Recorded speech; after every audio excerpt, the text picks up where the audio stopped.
बिस्मिल्लाहिर्रहमानिर्रहीम। आज तक के मुअज़्ज़ज़ नाज़रीन अस्सलाम वालेकुम। अब किस नंबर 39 मुलाहिज़ा फरमाएं। रुस्तम, मैं आज तुमसे एक छोटी सी बात कहना चाहती हूँ। पता नहीं मुझे ये कहनी भी चाहिए या नहीं, लेकिन तुम्हारे हवाले से मेरे ज़हन में जो अंदेशे पैदा होते रहते हैं उन्हें देखकर सोचती हूँ कि कह दूँ। मैं सुन रहा हूँ बीबी। उसके लहजे के पीछे मोहब्बत का चनाब खामोशी से बह रहा था। इंतहाई ताकतवर, वो बेकरां और मुहीब पानी, मगर बहुत पुरसुकून। शानी ने कहा, रुस्तम, मैं जानती हूँ तुम्हारे दिल में क्या है। मैं तुम्हारे एहसास और जज्बे को समझती हूँ। कभी कभी मुझे ये महसूस होता है कि मेरी तरफ से तुम्हारे साथ ज्यादती हो रही है। मैं अपने आप से शर्मिंदा होती हूँ। मेरा दिल तुम्हारे लिए गमज़दा हो जाता है, मगर मजबूर हूँ रुस्तम। मैं एक औरत हूँ, मुझे बहुत सी समतों में देखना पड़ता है। और फिर रुस्तम, मैं तुमसे एक और बात सच्चाई से कह देना चाहती हूँ। शायद तुम्हारे दिल में मेरे लिए जो जज्बा है वो इस जज्बे से बिल्कुल मुख्तलिफ है जो मेरे दिल में तुम्हारे लिए है। या फिर ये हो सकता है कि ये एक जैसा ही जज्बा हो, मगर मेरे दिल में इस जज्बे की शिद्दत कम हो। मैं कुछ यकीन से भी नहीं कह सकती। मैं उलझ जाती हूँ। उसकी आवाज भर्रा गई, वो खामोश हो गई। दूसरी तरफ रुस्तम भी खामोश था, बस उसके बारी सांस की आवाज आ रही थी। शानी ने चंद लम्हे बाद सिलसिला कलाम जोड़ते हुए कहा, रुस्तम, मैं तुमसे एक दरख्वास्त करती हूँ। मुझे मेरे हाल पर छोड़ दो। चलो, हमेशा के लिए नहीं तो कुछ अरसे के लिए सही। हो सकता है कि इसी दौरान में हालात कुछ तब्दील हो जाएं। इंसान हमेशा तो एक जैसा नहीं रहता, वक्त उसे बदलता है। हो सकता है कि मैं भी वैसी ना रहूं जैसी आज हूं। फजा में सनसनाहट सी तैरने लगी। आप कुछ अरसे की बात करती हैं बीबी। मैं तो जिंदगी की आखिरी सांस तक और फिर क़यामत तक आपका इंतजार कर सकता हूँ। उसकी आवाज में खुशी की हल्की सी लज्जत शामिल हो गई थी। अजीब ख्वाबनाक आवाज थी उसकी। मुझे नहीं पता रुस्तम आने वाले दिनों में क्या होगा, मगर एक बात आज भी पूरे यकीन से कहती हूँ। शानी ने जज्बाती लहजे में कहा, मैं तुम्हें इतना सच्चा हमदर्द और गम गुसार समझती हूँ। मैं तुम्हारे बारे में सोचती हूँ, तुम्हें अपने आस पास देखना चाहती हूँ। तुम्हारे लिए मेरे दिल में नेक तमन्नाएं रहती हैं। आपके मुंह से कोई ऐसी बात सुनता हूँ तो लगता है मैं दुनिया में खुशकिस्मत तरीन इंसान हूँ। वो वारफतगी से बोला।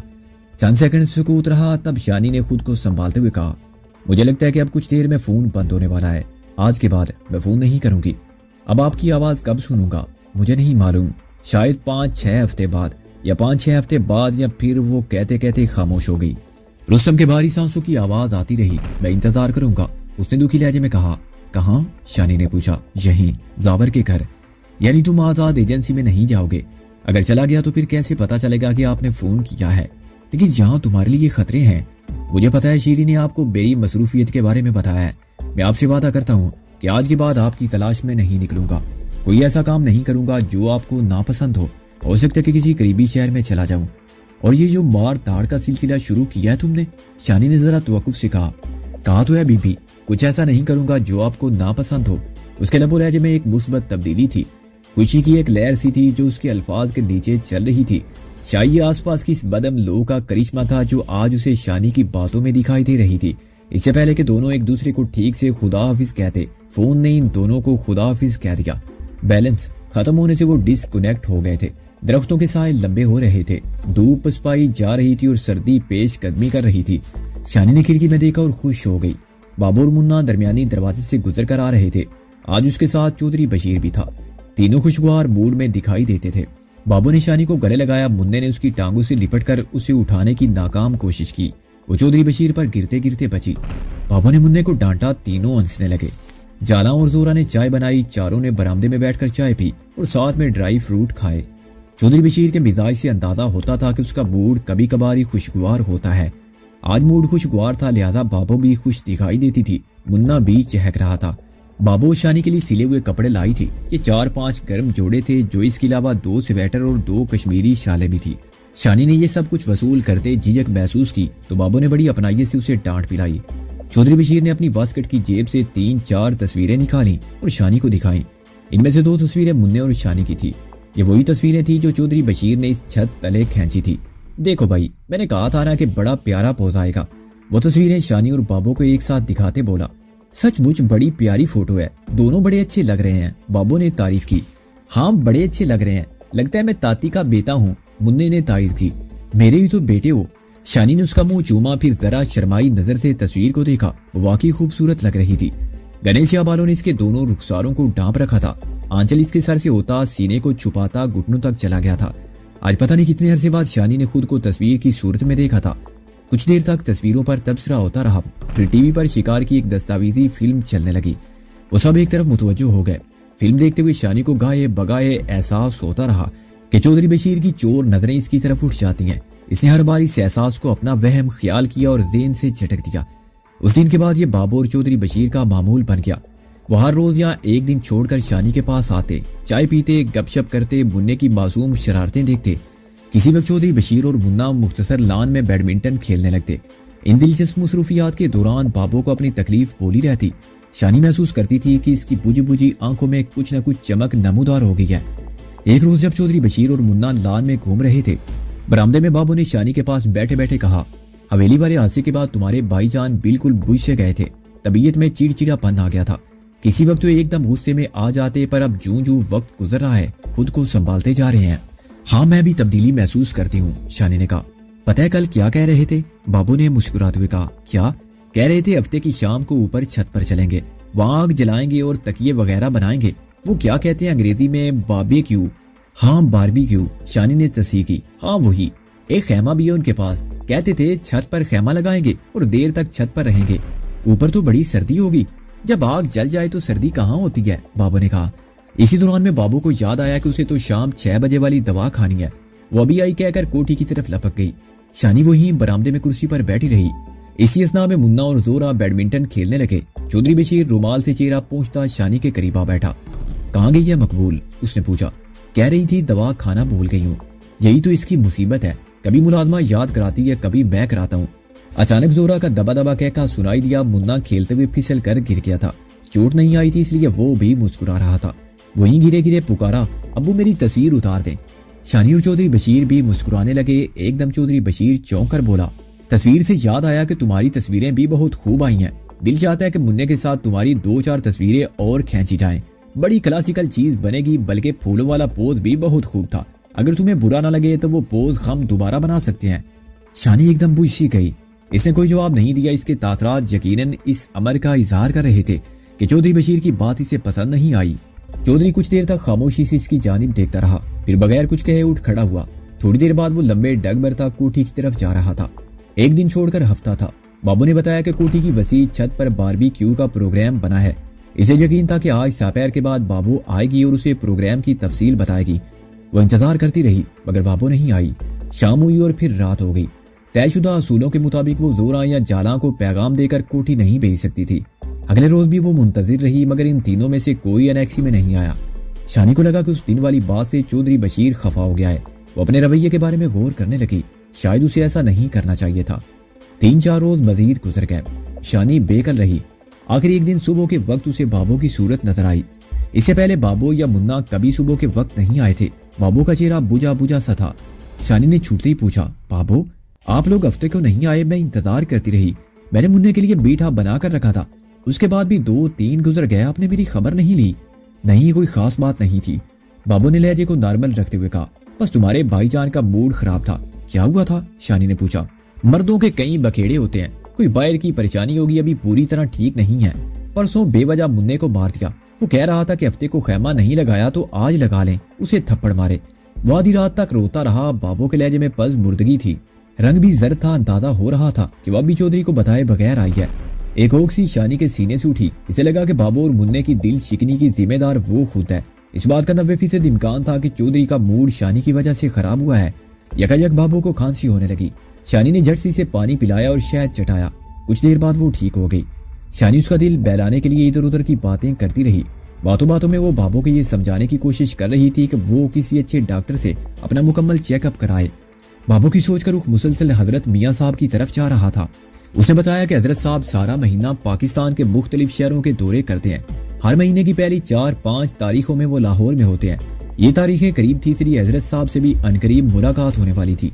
शानी की तरह के लिए बाबू ने बताया कि इस मर्तबा नदीम के अब्बा की दावत पर हजरत साहब यहाँ कोठी में आएंगे और शायद एक रात यहीं गुजारेंगे। यूं नहीं, इत्मीनान के साथ बाबू की तबीयत जानने और दवा तजवीज करने का मौका मिलेगा। हजरत साहब की घर में आमद को बाबू अपने लिए एजाज समझ रही थी। उसकी बातें सुनने के बाद शानी के अंदर भी हजरत साहब को देखने का इश्तियाक बढ़ गया। बाबू के जाने के बाद 2 दिन मजीद गुजर गए। मुन्नैया चौधरी बशीर की सूरत दिखाई नहीं दी। ये तीसरे रोज की बात है। शानी नेक्सी के मुख्तसर लान में फूलदार पौधों की तराश खराश में मसरूफ थी। अचानक इसे मुन्ने की बारीक तोतली आवाज सुनाई दी, ताती जान, ताती जान। यह आवाज दरमियानी दीवार की पथरीली जाली में से आ रही थी। शानी ने अपना काम छोड़ा और लपक कर जाली के पास पहुंची। दूसरी तरफ मुन्ना मौजूद था। ताती, मुझे आपके पास आना है, मुझे आपके पास आना है, वो रूहानसी आवाज में बोला। शानी मुंह से पिचकार की आवाज निकाल कर उसे प्यार किया और बोली, नहीं मुन्ने, इस तरह ठीक नहीं, तुम अम्मी या अब्बू को साथ लेकर आना। नहीं, मुझे अभी आना है, वो जिद करने वाले अंदाज में बोला। फिर वो दौड़कर दरवाजे की तरफ आया और दरवाजा खोलने की कोशिश करने लगा। दरवाजे की दूसरी तरफ से चुटकी चढ़ाई गई थी और ये चुटकी बुलंदी पर थी। मुन्ने का हाथ वहां तक नहीं पहुंच रहा था। वो दरवाजे को झुंझोड़ने लगा। इसी दौरान में एक भारी आवाज सुनाई दी और शानी की टांगों से जैसे जान निकल गई। ये चौधरी बशीर की आवाज थी। मुन्ने, ये क्या कर रहे हो, क्या हो रहा है? शानी जल्दी से करीबी जाली के पास पहुंची। वहां से दीवार के पास का मंजर दिखाई दिया। चौधरी बशीर गुस्से से मुन्ने को डांट रहा था। मुन्ना सहम सा गया और रंग हल्दी हो गया। चौधरी बशीर ने उसे कान से पकड़कर झुंझोड़ा, फिर यूं लगा कि उसे थप्पड़ मार देगा। शानी से रहा नहीं गया, करा कर बोली, मेरी बात सुनिए जरा, 1 मिनट दरवाजा खोलिए। चौधरी बशीर चौंक कर जाली की तरफ देखने लगे। शानी ने एक बार फिर दरवाजा खोलने के लिए कहा। चंद सेकंड तजब्जुब में रहने के बाद चौधरी बशीर ने दरवाजा खोल दिया। वो कलफ लगी शलवार, कमीज और बेशिकन सियाह वास्केट में था। लगता था कि अभी अभी कहीं बाहर से आया है। शानी ने डरते डरते कहा, क्यों नाराज हो रहे हैं इससे? शानी को खदशा था कि कोई सख्त गिर जवाब मिलेगा और गैर मुतवक्के तौर पर चौधरी का लहजा ज्यादा करख्त नहीं था। इसका टीचर पढ़ाने के लिए आने वाला है और ये इधर खिसक आया है। कहीं आप उस बात से तो नाराज नहीं कि ये मेरी तरफ आ रहा था? शानी ने झिझकते हुए पूछा। उसने जरा तवक्कुफ किया और बोला, नहीं, ऐसी बात नहीं है। फिर आप 5-6 रोज से आए क्यों नहीं? कोई खास बात नहीं थी, जरा बाहर के कामों में मसरूफ था। आप मुन्ने और बाबू को लेकर आए ना। मैं तो शायद नहीं आ सकूंगा, मुन्ना टीचर से पढ़कर अभी थोड़ी देर में आ जाएगा, चौधरी बशीर ने सपाट लहजे में कहा। इतने में उसके मोबाइल फोन की घंटी बजने लगी। वो मोबाइल ऑन करता दूसरी तरफ चला गया। मुन्ना भी उसके साथ था। वाकई 2-2.5 घंटे बाद मुन्ना जाला के साथ उसके कमरे में पहुंच गया। वो खुश हुई, लेकिन इस खुशी में मायूसी की आमेजिश भी थी। बाबू साथ नहीं थी। शानी ने मुन्ने को गोद में लेकर खूब प्यार किया, अपने हाथ से मिठाई खिलाई, से बाबू के बारे में बातें करती रही। मुन्ने ने बताया कि वो दवाई खाकर सोई हुई है। आध पौन घंटे बाद ही जाला कमरे में आन दमकी, चौधरानी जी, मुझे चौधरी सेब ने कहा है कि काके को 15 मिनट में वापस ले आना। अब तो घंटा होने वाला है। अच्छा 10 मिनट और ठहर जाओ, शानी ने नागवारी से कहा। वो मुन्ने और नदीम के लिए अपने हाथ से स्वेटर बुन रही थी। नदीम तो एबट आबाद में था। मुन्ने के लिए चाय बनाने वाला स्वेटर शानी ने मुन्ने के जिस्म से लगा कर देखा और साइज का अंदाजा किया। फिर कब आओगे? उसने पूछा। मुझे क्या पता, वो मासूमियत से बोला। कल तुम्हारी छुट्टी है, अब्बू की भी छुट्टी होगी, कल जरूर आना। अब्बू और अम्मी दोनों को साथ लाना। मुन्ने से वादा लेकर शानी ने उसे जाने दिया। अगले रोज वो बड़ी शिद्दत से इंतजार करती रही। सपहर से थोड़ी देर पहले उसकी उम्मीद भर आई। मुन्ना और बाबू आते दिखाई दिए, साथ में चौधरी बशीर भी था। एक बार फिर महफिल जम गई। चाय के 2 दौर हुए, बातें होती रही। मुन्ने ने बड़े इख्तियार से टीवी पर कुश्तियों का प्रोग्राम देखा। इस सारे दौरानिये में चौधरी कदरे संजीदा रहा। ताम चेहरे पर नाराजगी की झलक नहीं थी। 1-2 बार वो किसी बात पर मुस्कुराया भी। अगली निशिस्त 2 दिन बाद हुई। इस निशिस्त में हालात तकरीबन मामूल पर आ गए। चौधरी बशीर भी हस्बे साबिक गुफ्तगू में हिस्सा लेता रहा। बाबू के मुरझाए चेहरे पर फिर से रौनक नजर आने लगी थी। एक बार फिर हफ्ते की शब कोठी की छत पर गुजारने का प्रोग्राम बन गया। चौधरी बशीर ने कहा कि वो इस प्रोग्राम के लिए अपने एक दोस्त गेम इंस्पेक्टर से स्पेशल तौर पर हिरन का गोश्त मंगवाएगा। गुफ्तगू के दौरान ही 9 उम्र मुलाजमा जोरा आई और उसने इशारे से बाबू को कमरे से बाहर बुलाया। मालूम हुआ कि बाबू के मैके पार के गांव से बाबू की 2 रिश्तेदार औरतें उससे मिलने के लिए आई हैं। बाबू फौरन जाने के लिए तैयार हो गई। मुन्ना ईट गया कि वो अभी कोठी वापस नहीं जाएगा। बाबू ने कहा, ठीक है, मैं जाती हूँ, तुम अभी कुछ देर बाद आ जाना। बाबू चली गई। मुन्ना और चौधरी बशीर शानी के साथ कमरे में रह गए। चौधरी बशीर ने संजीदा लहजे में कहा, मेरा ख्याल है अब हमें भी चलना चाहिए। क्यों अब्बू? मुन्ने ने जुरात करके पूछा। कहीं तुम्हारी चाची को बुरा ना लगे। शानी अंदर से खौफजदा हुई, मगर इसने अपने चेहरे के तासरात बहाल रखे। गहरी सांस लेकर बोली, शुरू में मेरे ज़हन में वाकई बड़े अंदेशे थे भाईजान। मुझे डर था कि आप भी नारपुर के दूसरे चौधरियों की तरह होंगे, लेकिन आपसे मिलने के बाद बाबू की बातों पर यकीन आने लगा है। चौधरी होने के बावजूद आप चौधरियों से मुख्तलिफ लगे। गुजरने वाले हर दिन के साथ मेरा खौफ और झिझक कम होती रही है और यकीन करें अब आप अपने से लगते हैं। शायद इसलिए भी कि मैं बाबू से मोहब्बत करती हूँ और आप बाबू जान के जीवन साथी हैं। वो मुस्कुराते हुए बोला, मतलब ये है कि हम दोनों तुम्हारे पास बैठ सकते हैं, क्यों नहीं? वो निगाहें झुकाए झुकाए बोली, यह आपका अपना घर है। चौधरी बशीर ने सोफे की पूछ से टेक लगाकर सिगरेट एश ट्रे में मसला और कहने लगा, यानी सुलह होगी और तुमने ये भी बता दिया कि तुम्हारे दिमाग में जो बेसबब के अंदेशे थे वो दूर हो गए हैं। शानी ने इकरार के अंदाज में निगाहें झुकाए रखी। वो बोला, क्या मैं एक बार फिर वो नापसंदीदा बात कर सकता हूँ? जी मैं समझी नहीं, वो मुस्कुराते हुए बोला। तस्वीरों की बात। शानी के सीने में धुआं सा भर गया, ताम उसने चेहरे से जाहिर नहीं होने दिया। चौधरी बशीर एक बार फिर अपने मतलब के मौजू पर आ गया था। शानी अब ऐसी पोजीशन में थी कि इकरार कर सकती थी और ना इनकार।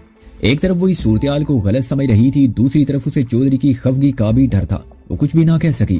चौधरी बोला, पता नहीं तुम इतनी सी बात पर यूं गुमसुम क्यों हो जाती हो। नहीं, वो जल्दी से बोली, ऐसी तो कोई बात नहीं, आप अगर चाहते हैं तो खींच लें। ये हुई ना बात, एतमाद और भरोसे वाली बात। वो खुश होकर बोला, मैं काफी अरसे से तस्वीरें खींच रहा हूँ, लेकिन इस तरह किसी मंजिल को एक्सपोज करने की शदीद ख्वाहिश कभी पैदा नहीं हुई। वो होंठों पर जबरदस्ती मुस्कुराहट सजाकर मुन्ने के बालों से खेलती रही। चौधरी बशीर चलने में सोचकर बोला, मेरा ख्याल है कि मैं अभी कैमरा लाता हूँ, कपड़ों का ये रंग तुम पर सज भी बहुत रहा है।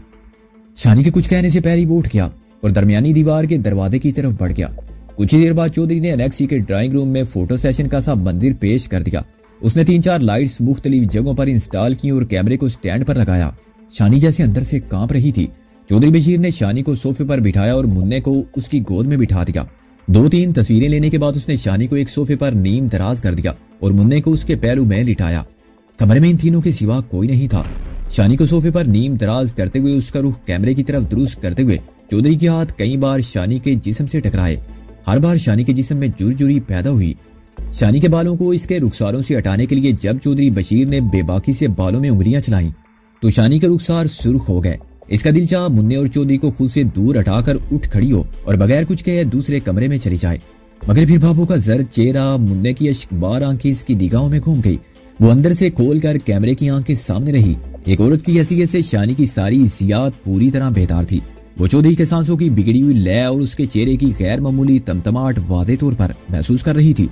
शर्म, बेबसी और खौफ के सबब इसके होंठ खुश्क थे। दूसरी तरफ चौधरी बशीर इसकी तस्वीरें खींच रहा था। शानी जानती थी तस्वीरें अहम नहीं है, वो खुद अहम है। 1 घंटे बाद चौधरी और मुन्ना वापस गए तो शानी को लगा जैसे वो कई बरस बाद एक तारीख हब्स ज़दा गार में रहने के बाद बाहर निकली है।